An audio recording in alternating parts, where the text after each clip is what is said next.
Voilà, Mbote Bandeko Balandia, Congo Succès TV. Merci beaucoup de vous avoir nombreux sur vos petits écrans pour suivre cette émission.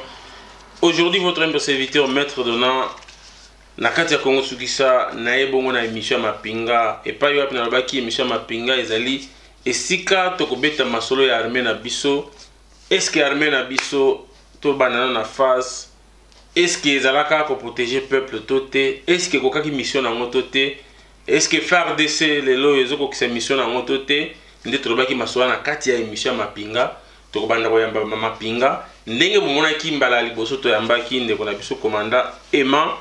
Et petozongeli pour bandeko mingi basengi esika na tambola ki na États-Unis bandeko basenga ki babité to sepelaki mingi na makambo ya lobaki ya Mapinga et la musipe moi makanisi to pe bandeko musu Mapinga oyo ata basi ba omelaki na musala ngo mais bazui moi conscience à partir de misasa ya baki mission bo sengeli et ça la maka de temps en temps ya on a profité na musika na pesa mbote bongo na Major Mpika et siko zali na kati ya mboka États-Unis na profiter na pesa mbote ya Didi Cheme sans oublier bandeko nyonso bayambaki nga na kati ya Kentucky et pourquoi pas na Paul Olenga, pourquoi pas na Piero Muleba. Alors sans plus tarder lelo tozongi so ndeko na biso oyo tokutanaki na ye oyo toyambaki pour la première fois na Congo Succès TV awa na kati ya mboka Belgique esika wapi amekaki kofungola mwa poke ya makambo ebele oye nde balobaka na anglais ekulaki encre ekulaki bato musu basepelaki te batanga bikolo na bango alors que Mapinga balobaka se bosolo nakanisi wabino ndeko Maître na afingamaki mais nalobaki na kolemba te mpona kolamusa peuple congolais pourquoi pas mpona kolamusa aussi bamilitaire na biso alors mbote commando Emma mbote Maître mbala mibale merci beaucoup mpona kopesa biso susu occasion ya kopesa na bandeko ba Mapinga to na bandeko ba congolais bayebaka malamu te musala ya Mapinga na biso. Alors santé ezali malamu? Ouais, très bien.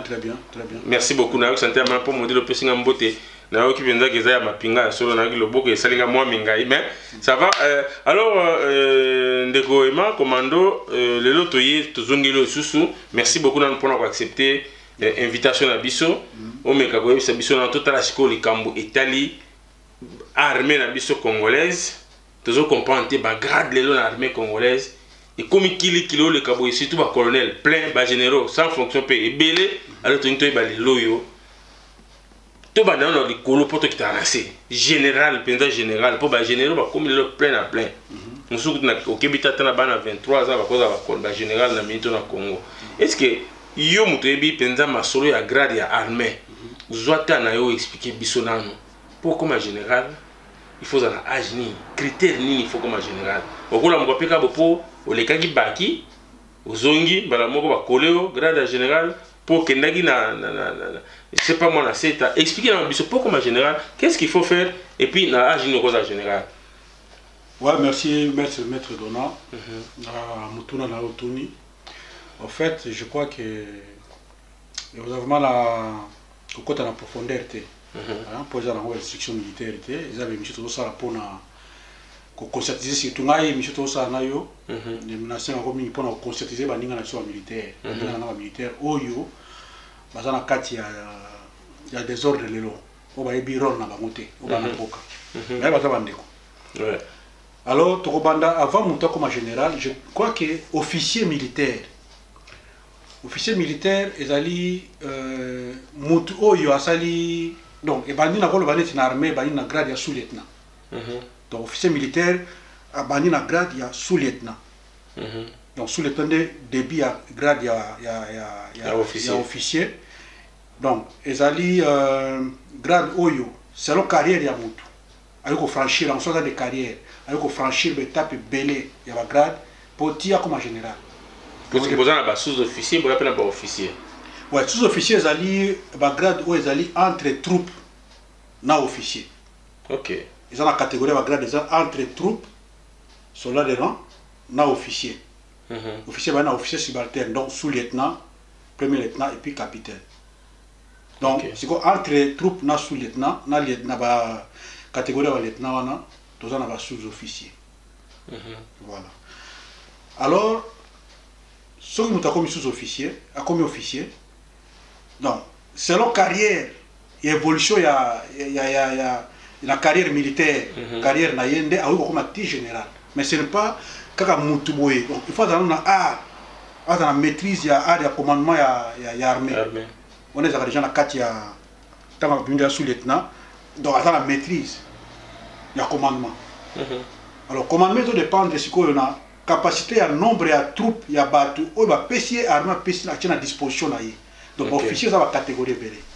Mais il faut que et donc nombre armée PC la responsabilité là à diriger yango, mais ils ont dépendre de la grade où il est à zana yango. Tu vois donc les nombre ils allaient déterminer sous-lieutenant, capitaine, capitaine, premier lieutenant, capitaine, major, lieutenant-colonel, colonel, et puis colonel Foudon, Bazali, Moutramtazana, nombre de bat, où il va pêcher, à quoi diriger. Bon, on a changement, on a sous-lieutenant, lieutenant, capitaine, major, tout ça. Est-ce que ça, moi, bah, cours, il faut l'anda, moi, formation, faut ça, moi, test, pour pas mettre tout, bah, et c'est un score, ils ont dépendent de ma brevet. Donc, ils ont dépendent de ma brevet militaire, et puis, na capacité à mutu, il y a un niveau, il y a un tiro, il y a sali, il y a brevet. Donc, pour nous, nous sommes sous-lieutenant. Donc, c'est une expérience. Comment sous-lieutenant. C'est l'évolution de la carrière militaire. Comment sous-lieutenant. Après sous-lieutenant, tu peux devenir aussi capitaine. Mais je crois que capitaine, pour qu'on major, il faut qu'il y ait un centre supérieur militaire. Tout ça, soit école supérieure militaire, soit selon combien ou bien école supérieure militaire ou bien centre supérieur militaire. Voilà, tant au bimiwana, là tu mérites. Mais tant au zawana, aux ana va brevet au sali ou ma breveté d'état-major, là à partir de yawana. Donc, mais général les alliés grade moi il y a haut niveau il y a tout, il y a armée, où ils a grade moi à ne pas aux hasard. Parce que vous avez la responsabilité mon armée. Donc, quand tu es général, tu as la responsabilité. Donc, vous avez beaucoup de connaissances. Beaucoup de connaissances. Et vous avez parce que les généraux, il y a des généraux il y a 25 ans, 35 ans, soit même colonel. Or, colonel, si vous avez des soldats et troupes, pour comme colonel, il faut que vous ayez un PMB. Donc là, tu peux être colonel. Si vous avez un soldat, il faut que vous ayez un soldat. Vous avez des tios de la grade, vous avez une expérience, ou bien il faut que vous ayez un PMB. Vous avez un colonel qui est dans un colonel, un jeune premier. Non. Il faut que les gars ba brevet, ba certificat, ba biloko belé pour comme à niveau pour na comme colonel. Il faut les gars na CSM ou soit na SM. Donc école supérieure militaire au Lekiwana, et ça partout. En Boka na Zali, et ça là qui n'a habité pour la mais partout Zali, même à la école royale, na Saint-Cyr, les belé, même les États-Unis, l'école de guerre, les Zali, aux hommes. Il faut les gars na jamais rose kaka au long malamoko ndenge zawana aujourd'hui tongo poko a commis colonel. Donc les Zali sont donc bah mériter à moitié. Pour nous comme en général, il faut passer, il faut une expérience, il faut un mutu parce que ils ont armée misato. Ils ont armée de l'air, armée de terre, armée marine. Donc on a armée nous on a pété nous soana. Ils ont la carte armée wana. Mais ce que ils ont la spécialité. Il y a un brevet, il faut avoir un certificat de brevet, au sein de la gendarmerie, au sein du mais au départ, il faut être d'abord sous-lieutenant, ou l'école des officiers, au bimi sous-lieutenant. À partir de la carrière, il y a une évolution de la carrière, une expérience, une notation, une mission, il y a un te repousser, ou avancer, soit au sein de la brevet, pour avoir une spécialité. Ok. Donc c'est ça. Merci beaucoup, commando Emma. Alors, moi, mon tour est allé sous tout le monde est armé ou est dirigé par gouvernement, pouvoir et occupation. Tout le monde changement au salami, aux militaires, à la police. Et police est remplacé gendarmerie à l'époque sur la bonne sanité. Est-ce que c'est possible un militaire à diriger la police? Tout comme peut le on peut baser policier moi ba merci comme une armée comme un général dans l'armée. Comment vous expliquer bande ko ba ta là yo? Omoni sous-lieutenant tant que major d'info, avec les sciences sociales, la science militaire. officier nyonso azobima na école ya officier. Donc kuna batanga pe sciences sociales na sciences militaires. Bon, la matière juridique, bon, on a des ordres basali, na yebite soki mutu wana bache wana sikoyo, azana ba capacité wana, azana ba mérite wana, ya juridique. Soit à ça droit, mais même sur ça droit, il faut quand même aux la matière ya gendarmerie. Aux ana ya bon na yebiete. Bon, o bache wana amuli hein. Ouais, amuli. Je crois amuli wana azaki soldat ya forces armées zaïroises. Je me souviens, surtout peut-être tourner à promotion, il était un inapte. Alors, on a mis au banc, on tenait faux. Soit dans le banc, il faut naïe baïbi. Tout ça, on a information, il faut y aller caca, azaki inapte. Il y a un moment où on utilise toujours des inaptes moralement et puis physiquement. Pour, on va dire que biso toujours à ma casse parce que pouvoir na biso. Le montant ça prend la combativité, moi ya nini. Et il faut tolérer biloko wana te. Ouais, il y a matière na zana on soit tient na gendarmerie, on est dans quoi sim ça touche. Donc montant dirigé par un chef suprême, je crois que aza ignorant. So il y a matière wana ko sala ngote. La façon ya oseka mboka mo. Ya oseka mboka ko ko sala ya ngote. So aza ipena un moto aza la matière militaire et puis grade ya zana ngwana. Na âge na ko zala grade wana, les lois zana grade wana te.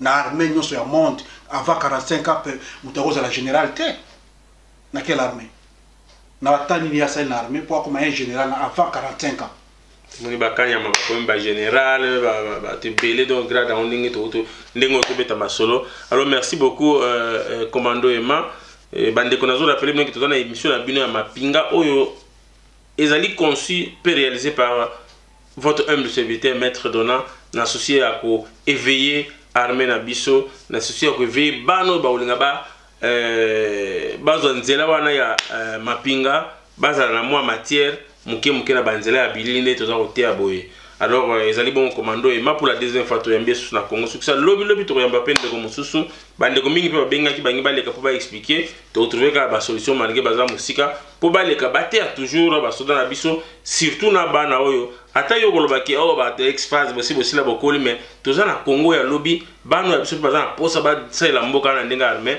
et sengi bater ya mabaye ba nini ezalaki avant pe nini ezasiko menini ba kosa lobby.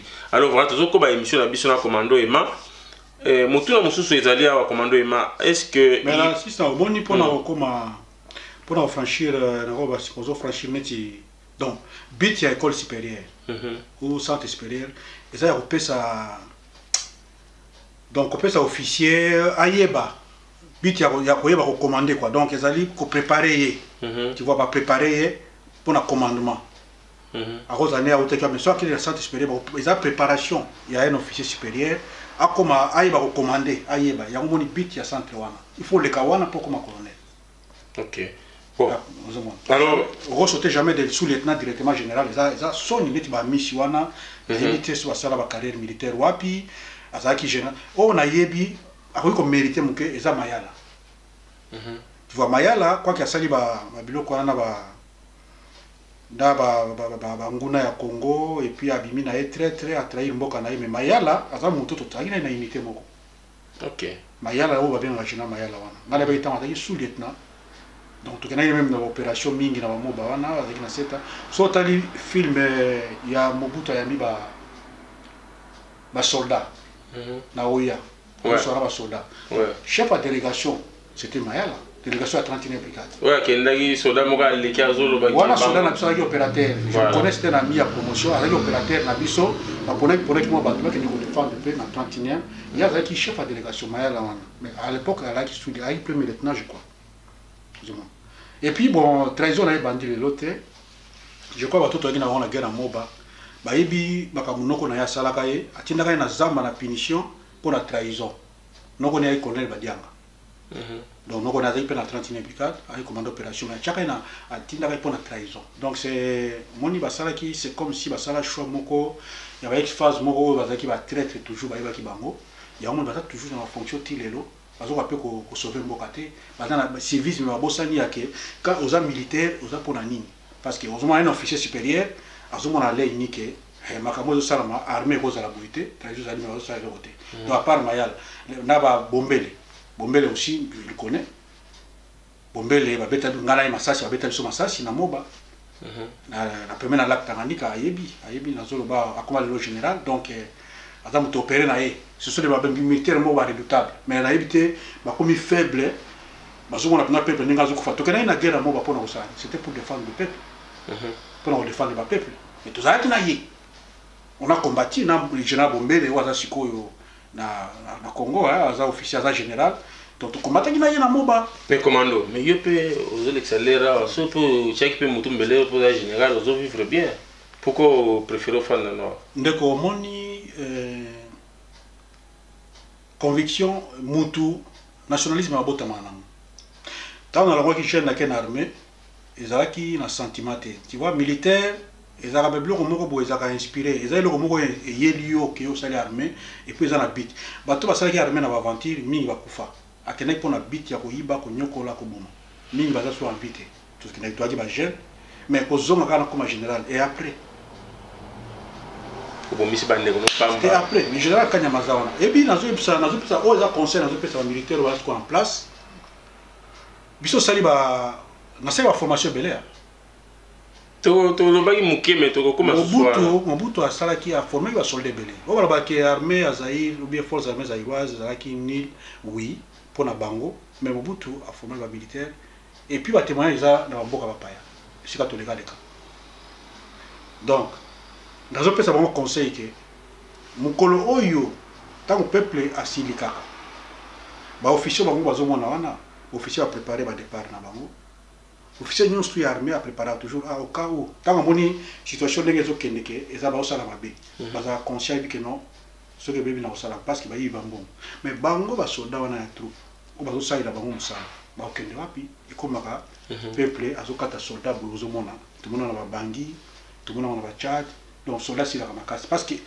commandement ya armée ça toujours il était le commandement ça officier muta ça mais tant officier kimi alors il faut passer l'attention na orgueil bazana ngwana pona na pesa ki na Michel Raike ba yoko défendre mboka wana ti bata bande kona biso ko kente ko beta bango masasi baza bato to solo na bango to conscientiser ti lelo et là la misusu ko bateka nyonso baza pour Kabila non baza les gens na uzabwa bazo mona ke makambo zo salama les bande kona so bazo kufa donc il faut trouver un moyen de sauver un bazo ko s'en sortir alors c'est à nous maintenant to conscientiser bango toujours to yeba to sala pour mettre batwana à côté mais bazana on peut na kati armée alors commando toujours avancer malé benina yeba lelo yo to monyo lati ba tenia ba signe belé to retourna pour bino pa na porta to yeba soutenir mutu nyonso comme commando mutu nyonso comme instructeur alors pour comme instructeur ils ont ba critères ni est-ce que allez pour aussi si formation du brevet moko ata otangi no to comme instructeur parce que tout le monde a ba itando eka mutu nyonso biminga la instructeur na seta na boy na habité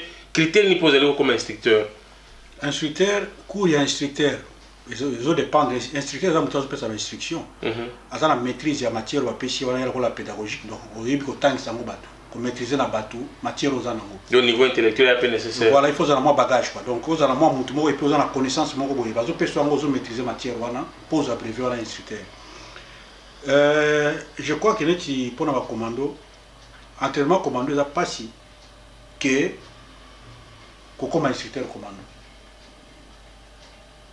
Entraînement commando ça passe comme instructeur ils ont une question de maîtrise ils ont la conscience ya koyeba ko maîtriser makambo za mayele mais ils ont pas si ils ont physique mais oyo instructeur commando ils ont ko apprendre la matière oyo ko maîtriser na mona na ba élève na ils ont ba entraîner le football voilà il y a mona passe na terrain karatéka zo bête même mettre fani azo traiter il faut bête na gauche mais il est physiquement zati c'est ça voilà c'est ça mais déjà avant pour comme instructeur il faut déjà breveter à commando.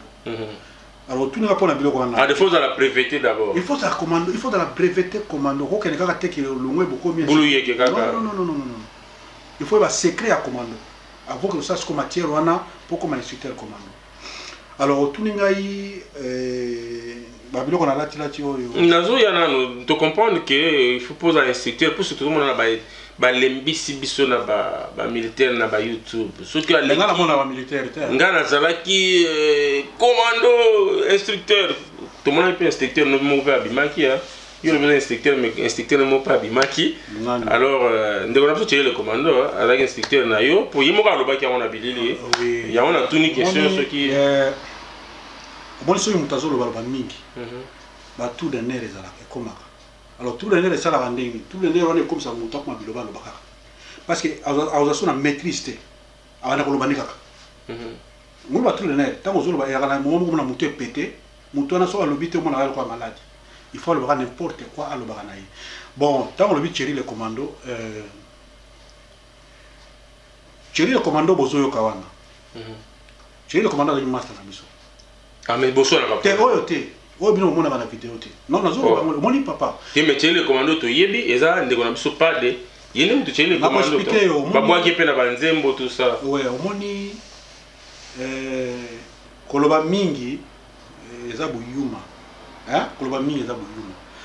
Chéri le commando, je crois bana mingi ya Kishasa ba yeba ki histoire moko esalamaka na Kitambo. Je crois que c'est la musique à Suède à Bokechu. Chéri le commando a regardé le corps de Congo Mobutu. Azama c'est na Willy Azali, je crois azana na Bruxelles, a témoigné. Mais il y a un Chéri le commando au Bayemba na Emene. Donc Moussous Ezali un instant.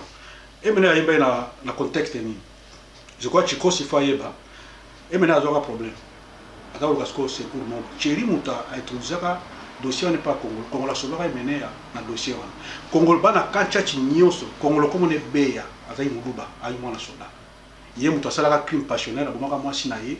Yé chéri le commando. Yé wana béa. Yé wana béa chéri le commando. Bana kancha chinyoso ba yebi histoire. Bana Kitambo ba yebi histoire. Bana nyoso ba yebi histoire. Wana ya chéri le commando. Oya abomaka moi sinaye. Pour na souci na kanda ya bolingo. Les crimes passionnels. Yé personne kufa. Donc, il faut en Afrique du Sud, en Angola, il faut en Afrique du Sud. Donc, oyo bomonaka oyo. Comment vous avez un instituteur nangai, ngama sali plus de 10 ans en armée dans la leki, ngama sali 4 ans en armée comme instituteur na matière ni. Mais il y a ça 4 ans, pourquoi comme commando faut ça combien de temps? Non, commando liboso à brevet vous avez 45 jours. Et puis comme à 3 mois. Alors, na yebité hein. Na évité na si na pesa ki histoire na ye place où on a ebela ki na ebela ki comme on est pade na mbinza na comme pade bon moni ta kaka chéri le commandant ba yemba ki na menea donc ils sont petit mususu chéri azaki na seta akaova na ngiringi yepe comme na ki chéri yepe mususu comme ka chéri le commandant ba to akofone kaka ye wana ba yemba ki oyo pe ye oyo azako sale pas boloji na Kitambo. Mais ça, 4 ans en armée. Parce qu'il y a Kimi armée en 80 quelques, entre autres, à 74, 79, 78, 79. Et puis. Quand Babouki est prison à Kanchacha. Oui, parce que Babou est prison, et puis à Kimi, à Kenangola, et pas à Kokonaï. Il faut, au moins, la vie, il faut avoir la vérité. À qui pas à Kokonaï, avant de connaître Manapoto, il a fait 4 ans. Donc, tout le monde est bien. Il n'a jamais participé à une opération militaire. À part kaka photo moi za na chaka wana azokengele pa ba azokengela libanais photo moi za na mon internet a photo moi la date ni devant bijouterie ba libanais musala za ko sala yango wana musala za ko sala yango wana pas bolozi yango wana il n'a jamais fait armée o ya malonga o biso ba auto sali asali yango te au moins unité de mais quand même on le a sali 4 ans mais ça quand même non 4 ans c'est quoi pour comme vrai au comme maintenant il faut 3 ans pour comme instructeur au comme non comme opérationnel. Mais il y a 4 ans. Mais 4 ans, on a 4 centres d'entraînement au Vandi permanent de l'unité d'élite. Il y a une unité d'élite de mon côté, on a mettre en défi. Unité d'élite, on a tanga on a passé à mon côté. Mais on a quand même baptême, on a mangala, si pumbu, nini, tout ça. Bon, si pumbu, au moins, baptême, on a 4 centres d'entraînement, tant où il y a suivi, où il y a recrutement, comme il récrit, tant où il y a récrit. Baterre monnaie dans la carte ya ki bassesse quoi oya ki no yo likili moko boy aya si pumbu le mo sur na carte formation militaire mais militaire de carrière baterre monnaie dans la carte na carte armée au sur ti pumbu donc so on doit accompagner baterre me wana ala monta sur ka na centre abimi et puis esili un militaire d'une ou hasard vous avez une faculté normale il a bien. Donc, ce que bimina centre, il faut caser quelque part. Centre, na opeso ba unité. au moins, tu as 31 brigades, au moins, on a la tuile. Tu as la honte. Oui, je crois que l'accès à la photo, ils ont les cas, commis 31e brigade para. Voilà, et ça original. Donc, ngai unité na ngana bandaka yango. Na bandi. Mais là, tu as un peu monsieur a fantaisie. Je vais t'expliquer. Donc, na les gars qui na 31e, les missions soit nous soit 31e na l'accès loko ba monia. Et puis mini ba koyeba. Alors on est à 31e. Alors sikoyo tant on va na kanseta. Kanseta ezaki que au sein de formation bimé OK. Aussi si formation na aussi brevet para oyo. Naza nango. Brevet parachutiste tant on joue va na kataka. OK. Tu es là na katia, c'est ça qu'on appelle l'unité d'élite oyo ya bitumba. Au vandi kuna et la 41e brigade, ba vandi ba 6 formations joue ba vandi kuna. Alors na kotako les aïga la compagnie d'intervention, na compagnie universitaire et ça qui wana et ça vandi. Alors yes si kota ma 6 na kitono. Kitono est la base quand les aïga seki. Centre de Kitono. Alors, et comme baki base de Kitono. Donc, pour former les gens, on va coller, on va former. Mais il peut permanent, on va vendre pour la frontière Angola, il m'a peloton d'intervention, compagnie bien peloton d'intervention. Mais unité de l'élite, il y a na Congo, na Zaïre, il y a 31e, 32e, 40e, 21e, Nassar, ma sous c'est ça l'unité. Mais il y a passé la unité à mon côté. Même la DSP a l'équipe na DSP. Il n'a jamais militaire dans DSP. Bon, on a quand tu étais dans ça. Il a quand tu étais. Il y a d'abord travaillé pas à Bolozi. Bolozi c'est la gendarmerie. GD ça veut dire qu'il y a un renseignement dans l'action militaire. Mais l'introduction il va commando bas à la wana. Na ba tumsu ba unité mususu. C'est la GD ça dépend de la gendarmerie. C'est pour ça que Bolozi a le comme na circo. Mais lui n'a jamais participé à l'unité moko à l'écart de DSP. DSP qui n'a compagnie. Il n'a jamais DSP a formé on a Kibomango. Il y a les Kibomango. DSP a formé on a 80 aux zones Tchad na 83 je pense. Ma frère on a Kibomango, premier il y a BSP, je crois mais 20 ans ou bien là. Ma frère après comme division. Il y a déjà avec gens en Angola, ça qui m'a qui a Kendaki, alors moi qui me pas bolo qui a en Angola, a passé na unité mon côté. Ba unité na Tangwan, a passé dans 600 ça sur la Kitona na Lobaki, c'est long. Mais il y a pas dans signe, moi ils ont moins belé habité mais il y a pas dans signe. Au moins mais signe oh. Son ami que Mobutu azalaki mutabe si asali apesa mbongo mingi pour la biso. Quand on a entraînement à haut niveau. Au monde ezali il y a américain brevet. Namoni ils ont un brevet. Donc au monde je crois que la sabine au clairement. La tabilata la tête. Ba brevet oyo. On a ils ont un brevet. Oui, donc ezali 3 autres monde 3 étincelles wana ezali armée de terre, armée de l'air, armée de terre et puis marine. Au ezali airborne, ezali pour na para. Oyo ezali force special force. On a là oyo ba comme en anglais, oyo ba comme en anglais. Ouais. Donc comment en anglais na français be bango libérateur des opprimés. OK. Ba comme de oppression libère. Donc ezali tout ça là entraînement na ba américain, na so formation na ba américain avant na zo payer biloko oyo. Donc j'ai commandé ça. Donc brevet yango wana. Brevet à vérifier. Il y a des oppressions, ils ont un béret. Ils ont un brevet. Donc, il y a un brevet commando, on a la marche dedans, en Belgique. Donc, brevet commando, para, donc rouge, ils ont para, et puis ils ont para, national, et puis ils ont commando. Donc, ça ne vaut pas la peine. Donc, nous sommes des brevets, ils ont mis. Brevet, on a mis, il y a un sabino. Il y a un azolo, il y a un lié, puis ça y est, l'élo. Il y a un fond, il y a un poids mouche. Na tika qui est na pesa conseil depuis à sa poids mouche à la matière militaire aye bien nga zolo bana ya ko zala instructeur na za tandité parce que ezala ba comédie c'est un mythomane parce que bloko tol bagana eza mythomanie il ne connaît rien en matière militaire aye bi eloko te na ko peso preuve moko o mona sino na to so obenda oui bandiko ba ozomona ngo bozomona signe wana signe oyo namona ndeko alataka ngo pe azoki on a formation quand même namona ki vidéo na moko ainsi non na olakisa oyo namona ki vidéo moko ya ye il faut la ba site oyo ba ndeko na ye ba ngolais site moko boyo ocha photo wana na olakisa vidéo wana aji oyo ache ainsi noyo na katikati ache ba photo na ye pembeni ainsi noyo namona ils ont un drapeau France na carte Zaïre ba komi AMT ezali armée ezali Assistance. Donc, Bon, ben, sinon, terrestre, tout ça. Ben, Tessel, dans le bas, vient piquer à place à Zazomona. Major Pika, que je salue. Ben, Tessel, au monde, il s'attend au monde, en haut, tu as brevet à moi, mon aîné. Il a dit armée de terre, armée de l'air, armée de terre, et puis armée marine. Vous avez bon, il a signé un parachutiste. Spécial force, il y a une matière à commander dans le sabotage. Tout ça, là, on n'a pas brevet.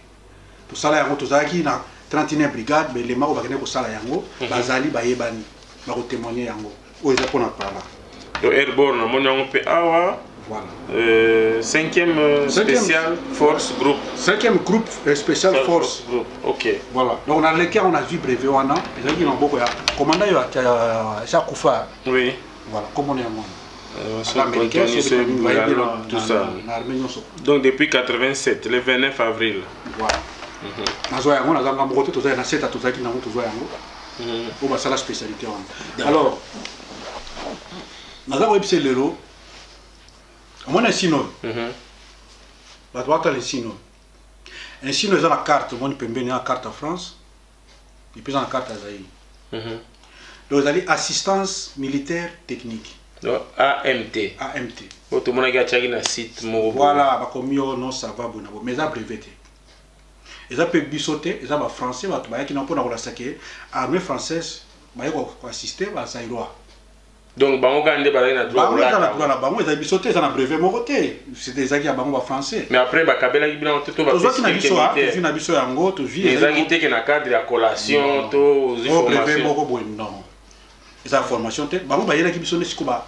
Et les racines, comme dans le désert. Et il y a une roquette à Kalawana. Parce que là, ils ont un phosphore, donc la roquette est isogénique. Quand on bête au bois. Bayaka nango sikoyo wa français na 82 83 bayaki nango sikoyo bayako ko assister biso na biloko wana c'est ça ils a breveté alors yenenga zawana ala sata brevet bokata na breveté mama pena sini mo wala ta te sino na ba commando brevet wala brevet ya commando yango ngana za nango ya ba belge awa na za pena wa biso ya kuna weza ba belge ya marche les dames awa na namira marche les dames weza ba belge awa ezana même capacité na wana na inte para oya za nango wana zaba na kishasa alati cordelettes rouge munyo sa uma kolata cordelettes rouge na kishasa mais cordelettes rouge za ba secteur commando commando yo na yebo wela ngani ngana ole ka fingi ngai fingi yo ya ko finga ngai te ayebi atuna atuna muto basala na eleta star leta tozolo ngwana na kanseta na keti pa na bango na ligini do yebi star leta bien star te ya lo star mais za star leta leta za muto ngana yebi alongo na kanseta akena éducation physique et sport na kankokolo kuna bo comme ye famille européen ay mona pauvreté l'état ada mona mo akoli bien azaki na ba piston na ye mungulu procureur mungulu azaki noko am ndeko mama na ye ti akena ko pas bolozi ako travailler pas bolozi abakuta na ye kuna l'état yebi ngai bien ya ko za citer na ndengi ni ka mutu mo ka yebi ata café mon citer ndenga zawana ayebi roi bloc te ayebi lokote asali armée 4 ans et il a fui il faut bon comportement déjà un militaire se comporter ndenga se comportera te ngai na wela ne loko ni na niveau na ngate na matière ngana za na ngonyo so za na ngote et na pesa ki témoignage tout na question na expliquer ba passer na ye ne na ali ndenge na yazala ki na origine na ye et pas na bodiste na iloko moko te mais na zo mettre ya ngalo yango lukaki ti ba finga même na ngalo mais na mettre ya ngalo émission omoni papa batu mingi bakanti ki baza na monopole ya violence non omoni ba violence monsieur ça va so mutaza déterminé abosani famille na ye asali acte bana seta ba obena ba redoutable bana seta mais nga aza parmi les enfants terribles à 47 ans ba master nga tout ba yebi o ba na poto na ba na kishasa na témoignage nazali parmi les enfants terribles à 47 ans à part boxe na ça pas à dire ma fou boxe na ça mais surtout ba master nga nyos ba témoignage que nazali parmi les enfants terribles nazali mutaba action mais na ezana tina moko te mais yena mettre en garde siko nazali babo oyo yebi matière oyo azana mpona ko sofer mboka to ke na matière wana oyo yebi aza journaliste asa ela mboka oyo yebi aza résistant mais ko résister a kaka pona o résister na malili te na vidéo te o résister pona o zobe bien résistant na poto donc tu résistes contre le front na ba neige. Parce que résistance c'est sur place. Un résistance à motoyo, à la rigueur moko, à sur place pour l'intégrité na yé, à défendre les sur place. Et puis combat, ils ont participé à la combat. Combat moko boye, à boxe, à nini, à bitumba, ils ont participé. Tu vois? Donc il y a un enseignement que mutula mutatika muninga espace na yé où il y a mon capable de défendre dans mon boc. Yé le roi militaire. Mais si vous finissez, ça fait des années depuis 2005. Et ça, c'est la mine. Mon tout bois bima au fingi. Mon tout bois bima au fingi. Le coffin appelle ça dans le côté. Pas de finga mon tout. Les autres qui sont en tout. Mais ils ont tous un mythomane. C'est un mythomane. Dans le bien au clair, c'est un mythomane. Alors les gens qui ont mais hasard zéro pour hasard na bloc. Makamu na zana mon tout na même la combativité hasard poids mouche. Oh bah yebinga bah yebi. Hasard poids mouche devant ngabo bloc al bagawana sur la télémi na ko démontrer que Kotakolo ya kindaki na ungana vandaki est différent. La matière militaire est différent. Na ko beta et ma kofi à Sanji Makila moi. Commandant, je pense que voilà, il y a un beta bapa na mboka oui papa. Moni toi ba fou, ngana da fou fou na makambo so la folie na moi acte moko boye na fou. Yé a exagéré. Oui bien na kanda na ye ya ko finga batata na linga. Tu sais que dit même Ngwanda baza ba papa baza na bana biso za ba bana na bango mais ya kubima na audace ya kumenda ko finga bato ndenge wana moi je nazo mélanger te ozo finga obinke zoba tata wana mais tata na nani yene ngaza wana nazo epse lelo tata ya zwaki yena mama na ya bokolié a finga tata wana excusez ngai non pas jusqu'à quand même a finga mama ya tata wana pona nini mama na kufi oto te kanda ko boya fingi comment na epade. Donc ça n'est pas bolo, c'est pas bolo, c'est place moko. Quand ça n'a été unité moko bunda bitumba, bagana bitumba. Bolo ça qui a renseignement, il y a action, il y a sécurité à territoire. Kokanga batu. Yé musane okanga ba libanais, ko botela ko mbunga. Ya bunda wapi nenga zawana. Ayikola Kalashnikov, arme mususu ayikola. Et c'est tout la tonne.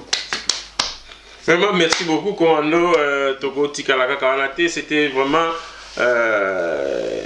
souci à komeka kotikela ndenge totikela invité azo atako loba oyo azana on posa mettre le bela oyo italimboka penza papa dona ba ko embrouiller biso awa omoni biso tona ba makamsu pe to sala na matière to nango en tant que militaire to sala makamsu po to sauver mboka na biso ya teke bato bana mboka na biso baza banguna na biso il faut to tika makamu na munoko yake o Rwanda et occuper mboka ozo kulanga poser la question pourquoi. Et pour nous, parce que Papa Ngwanda, c'est que tout ça, les alliés techniques, il y a pouvoir en place. Bango bazo yiba, bazo va embrouiller peuple dans l'occupation. Mais l'occupation, ils sont là pour voler. Mais donc bino ko Ngwanda, lobi que tout ça occupé. Yoka, yo sikoyo, bino on y peut focaliser na makamina. Combat ils no occupation. Occupation. Mais bateau va sur place wana. Qu'est-ce qu'ils font? Bazo yiba. Donc Bogota la sous ba monter.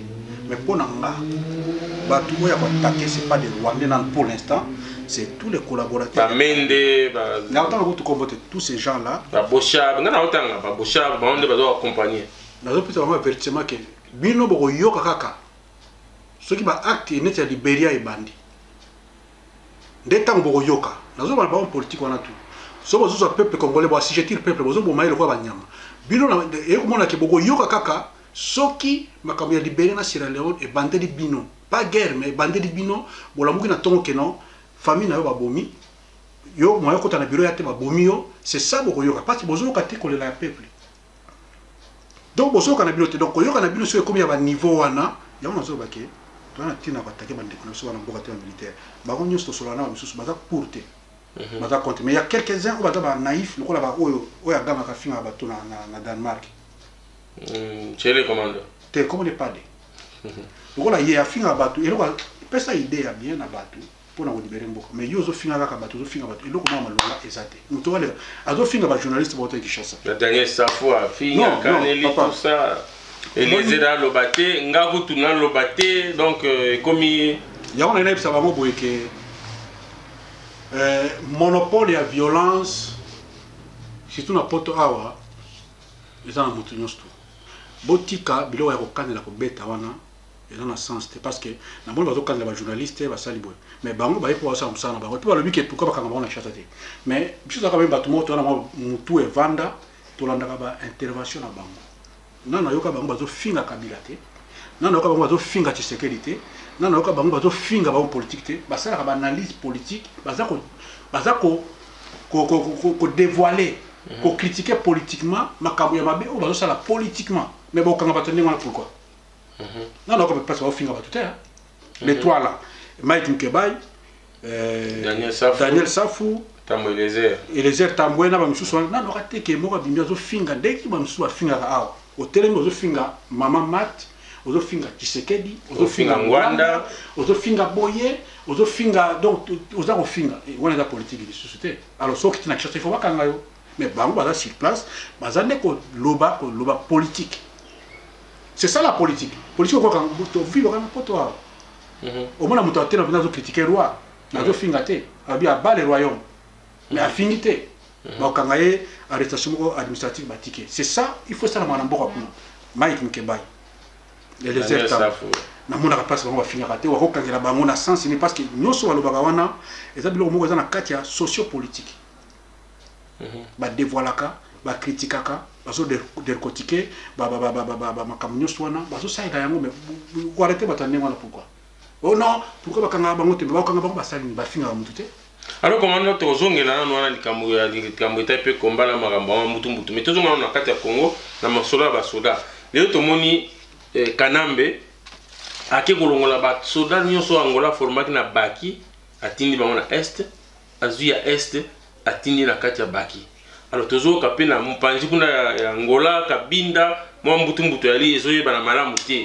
Qu'est-ce qui se passe yo en tant que militaire mouvement changement mouvement na ba militaire est-ce que ado préparer le moko bien na lobia yo le rôle militaire là ina kitona est-ce que la carte géographique avant moi biso de temps en Zaïre ngala kotangelo na ko tira carte géographique ya Zaïre na biso soko za na Ruberezi soko bimi boye kati zamba o manangomo au continuer Kamanyolo bi Uvira aux amutu kokebo donc na yebi Zaïre on était bien formé na yebi Kalemi bandana na mobati ko le ka viura ko matina Kalimba force bendera ba ewa bora ba lin tuana ba baraka ba fizi na yebi mais sikoyo so otilinga kuna na yeba coopérer bien mais bino bozolo azolo la bango kuna atini bango kuna ba peuple wana ba yebi bango te et puis militaire l'opération soza la confiance na peuple te bokosila c'est le bablo wana bokosila ba ki wana na oba sala wana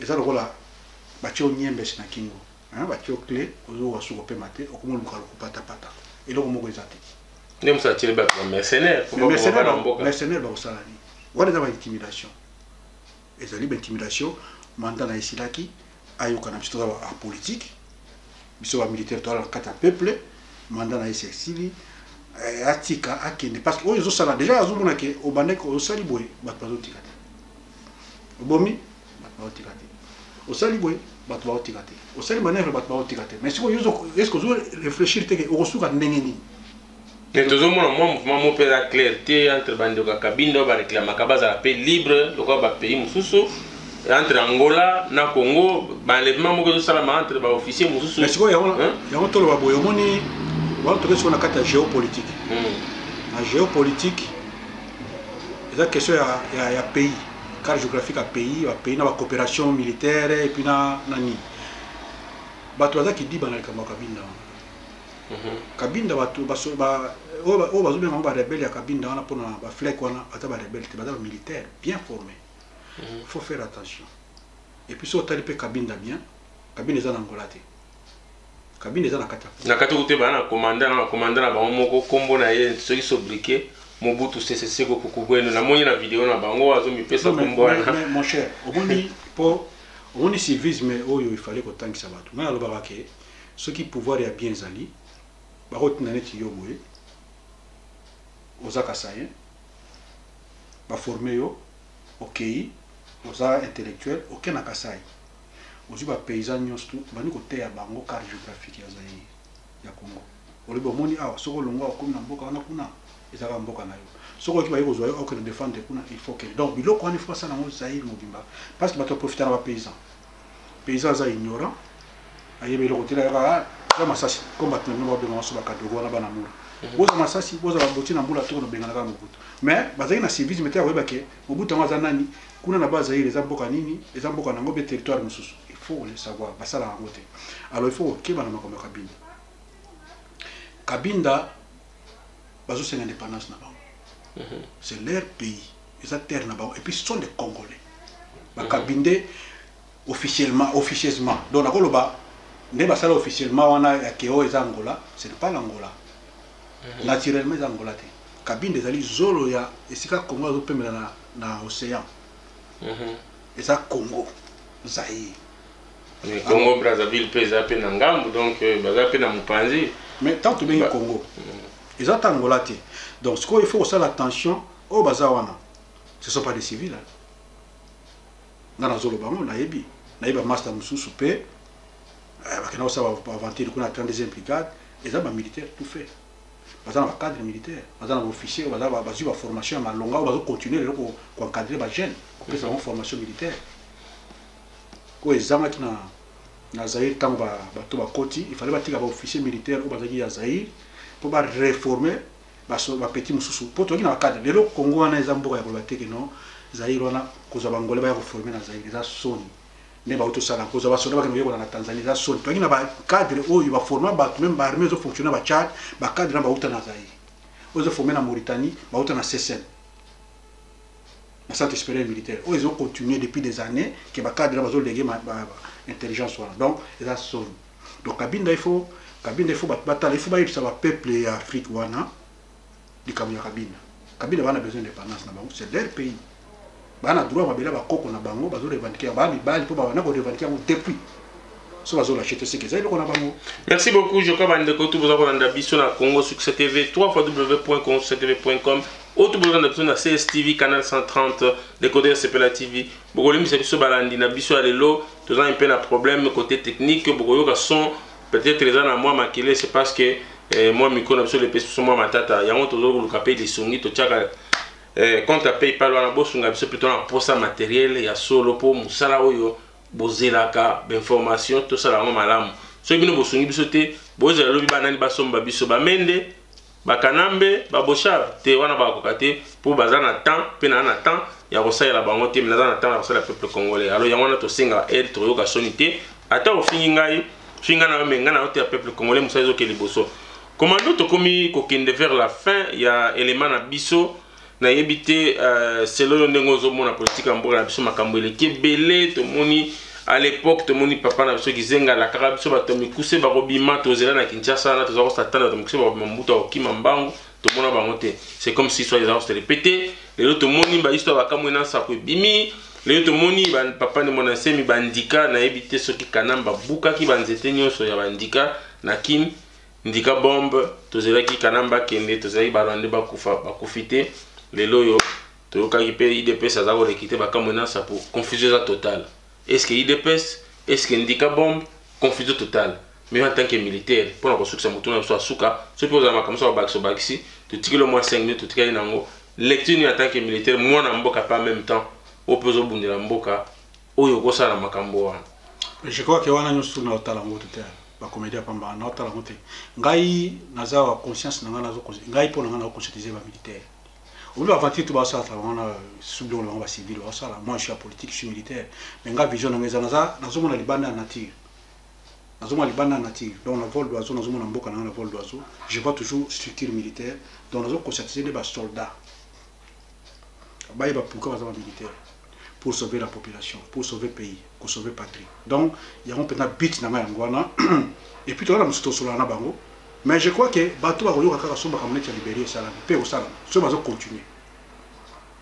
D'habitude que tu as préparé. C'est la prophétie hein. D'habitude que nous avons préparé en gros. Mais moi je te dis ça parce que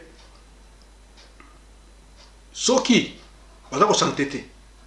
Au moins Libéria, libérer Zamouké, Congo Zamouné. Et vous avez que bateau va entre Congolais ou bien entre au attaquer Rwandais. Et vous avez bateau dans le gouvernement.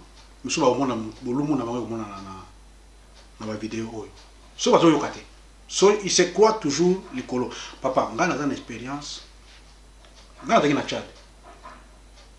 Tant que c'est un brazo qui nous a pouvoir, Nazaraki wana. Donc nous avons histoire à repéter. Nazaraki wana. Massageti na ebi fait Salamaka pour 45 km en Djamena. Donc il faut tant la peuple wana. Tant que bazo siko homme politique au wana ko yoka. Tout le monde na Côte d'Ivoire. Mutu mende na bango moko ba betaka e machwa no se panzanaka. Donc il faut, même si on a un sataniste, il y a un côté il faut que le peuple pose un pouvoir. Mais non. Toute l'autorité vient de Dieu. Mais le pouvoir, vous n'avez pas en mettre. Autorité, vous n'avez pas en mettre. Vous avez une autorité devant tes enfants. C'est ça l'autorité de Dieu. Donc toute l'autorité vient de Dieu. Mais le but c'est que le pouvoir de l'autorité. Les lois tu poses le pouvoir de tu peux avoir le pouvoir mais sans avoir l'autorité. C'est comme Kabila. Il a le pouvoir mais sans l'autorité. C'est ça. Donc, il y a un salawana. Nazob savons ce que Nazoloba. Nazoloba bombe la yebinga. Bombe les anga. Nga petit na yo yebi. Bombe la général na Kinshasa. Tant que la vidéo a yebanga. Sois conscience. Sois conscience. Nazoloba na yote. Depuis que tu as un téléphone, depuis ça fait 10 ans, 5 ans, 6 ans, quand tu as un téléphone, maintenant on peut avoir conscience, vous avez évolué, il y a une combativité, mais sois conscience, il y a peuple. Je suis en 2000-2002, qui sont déjà fiers, vous avez un soko. Mais comment vous avez et pas devant Kabila? Kabila, vous avez bien à l'aine. Kabila yeko kobebisa mboka poatonga mboka isika a Libye a construire les panabang. Mais bino ozomona bino moko bozo souffrir, peuple azo souffrir mais bovani. Ya on est bino ke ngai nazo loba lelo. To préparer le mokote nazabe ko kochatiser ka militaire awa na poto na mboka mais po ba yoka il faut makaba Liberia. O monte na ke bakati mutu ba chango na balabala. Nde bato ba ko yoka. Soke salamité ba ko yoka te. Mais ko sala mape. So bazo continuer ko sala manango.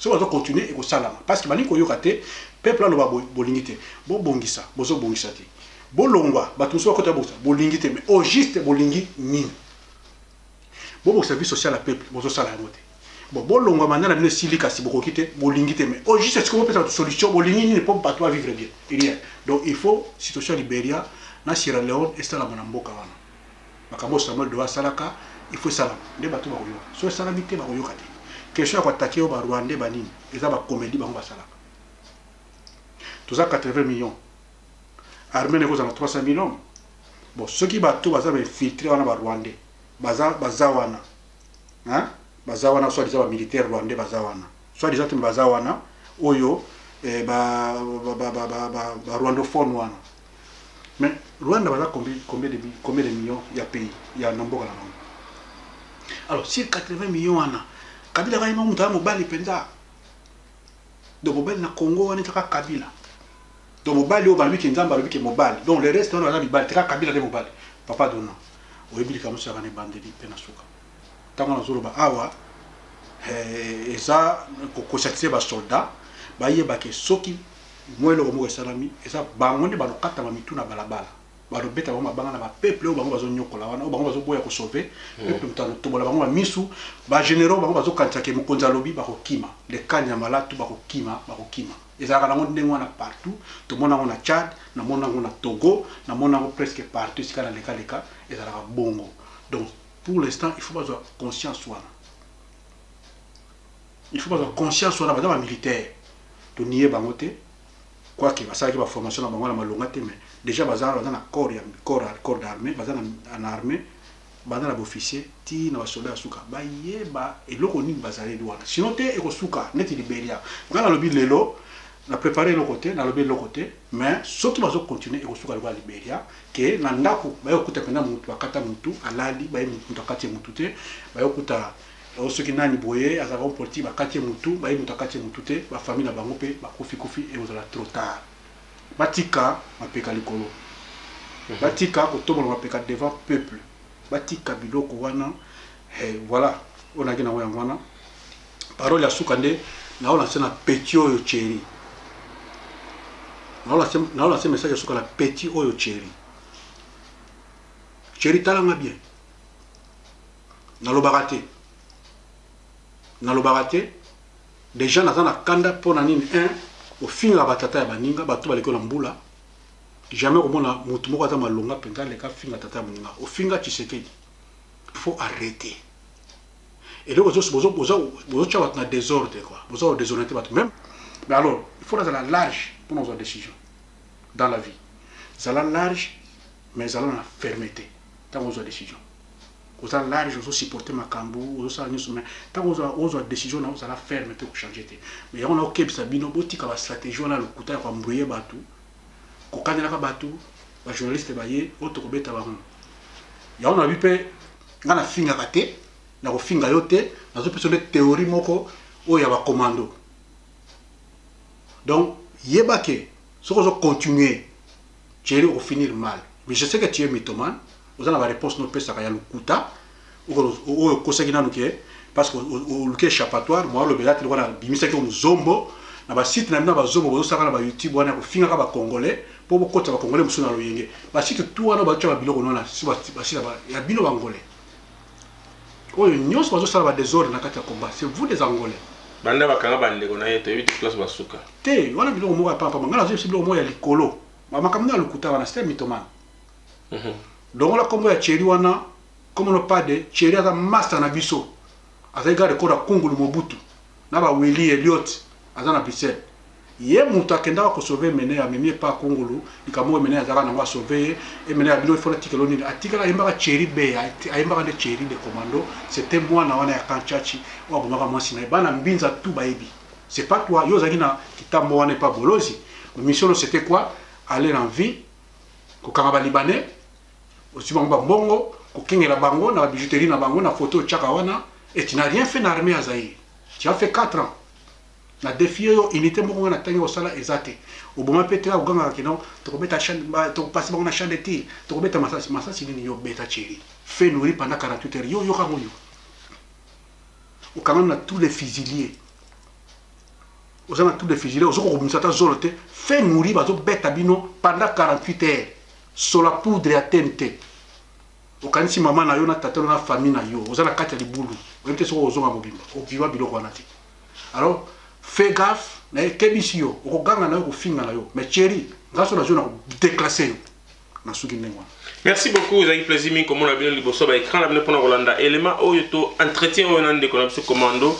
Na kanisi boyebi mettre dona article la micro alo ba oya koloba abimisa ko bimisa. C'est à vous de juger. Na maloba mutabimisi est-ce qu'akosi, est-ce qu'atei, est-ce qu'alobi bosolo, est-ce qu'akosi binonde boko juger. Je pense vérité quelque part et ya kana malembe. Ata bokosi. Oui, papa malobaka résistance c'est anime. Résistance c'est ça moto supporter na koloba ba épreuve moko boy. Résistance c'est ça moto donc ba ni moko rigoureuse quoi. Donc supporter yango. C'est ça to vivre yango quoi. Donc, quel que soit ma montée, il y a mais résister. Voilà, c'est ça la résistance. Maîtriser au contenu toujours bitumbo. Pour l'intégrité, c'est ça la résistance. C'est ça la résistance. Tout ça la résistance na Wimbiti. Tala, au moins Laurent Désiré Kabila. Voilà, Kabila a le pouvoir. Aïe bagata sur ma cité. Laurent Désiré Kabila. Général Liwanga, a le major Liwanga na Kamare. Tant que c'est au Tigo Benga na Kabila, avant que l'on ait na Wimbi. N'angomba Wimbi le loya lac Tanganyika. Il y a côté 4 gel na 4 bateaux et ba débat ba banane ba kota na lac pour na ko kanga Kabila abimate to popola Kabila et il le sait to benga Kabila na Wimbi ngomba na zali altitude wana soko za likolozo mona port ya Kalemi na 90 km mais ozo mona ngo bateau sezo ozo mona ngo buke to kana ko déloger wana depuis avant dans pour ça c'est to déloger ka wana et un village Mobimba biso to 600 Kabila wana donc on a résisté c'est ça la résistance à bête ou bête.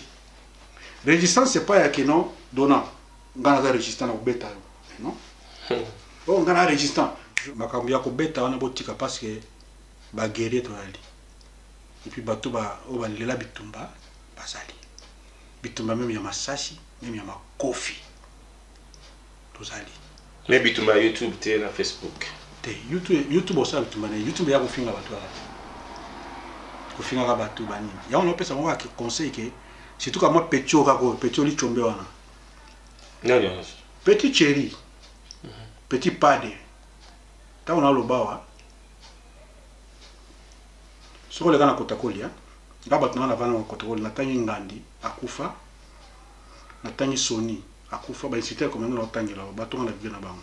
Sony akufa mpia na epte soka zali mutingia. Na mona ka seri mboko na akoma ga de kora ya mayala kuna na l'est na Goma Esengo mboka bato na tuna tangeli yo tala mkolo président kendaka na Rocher Amadou ko sala cérémonie bango nso tellement ki wande bato na vanda na bona sala mobulu na kata kotakoli bangwana donc naza mwana mapecheri donc koleka yo bablo ko sala oganga na oza mitomane oza na tout le nerf alors tout na tout le nerf ko aso se reposer te fa le bagale no so ko la kioli on na ba fou donc oza fou mais ngai na ko dresser yo jour na kutano face à face to ba commando soko likana kotakoli sala miringi nga za champion na miringi tuna batu nyonso ba yebita na kotakoli champion miringi donc maintenant za muke neti yote mais la gabarit ne fait pas la moelle d'épinière. Merci beaucoup commando, merci beaucoup d'avoir accepté de nous recevoir chez toi. Merci beaucoup na onyoso contribuer pour na armée na biso na conseil au pays na bandeko que ce soit ba résistant, que ce soit bandeko ba militaire, na bandeko ba politicien. Je pense que le message nous est commis. Merci beaucoup na association Okapioza dirigée par Ndekonanga Marcel Kassongo, na Ndekonanga Roki, na Dallas et puis na Turquie. Merci beaucoup Nabino Tubolanda Kibiso. Émission Nabino, site Nabino, chaîne Nabino, Conso TV. Eza na kona kobimisa o eza na kati ya ba congolais. Alors émission Nabino Mapinga, yango eye o nyosa bika militaire, aza na vie contraire et surtout pour nangai ezali pour na kotelemisa mapinga na biso pe côté ya bano bakozana posa bakota na nzela obino bolandaki topé obozali pour na kotelemisa mboka na ezala sauver. Donc ezala ke sengomi kozala encore une fois na commando. Merci beaucoup. Tokozanga te ko ya lisusu ki message ya kopesa ezali. Tokozanga pete ko yamba lisusu mapinga mususu soki bazana message ya kopesa. Soki ezana Congo société. Bokozwango susu wapi? Atako boye kolanda. Mais ça malamu nyonso sedika pona lokumu ya Congo. Merci beaucoup. Quant à moi, Xavier Sablis, c'est pas au revoir et à la prochaine. Voilà.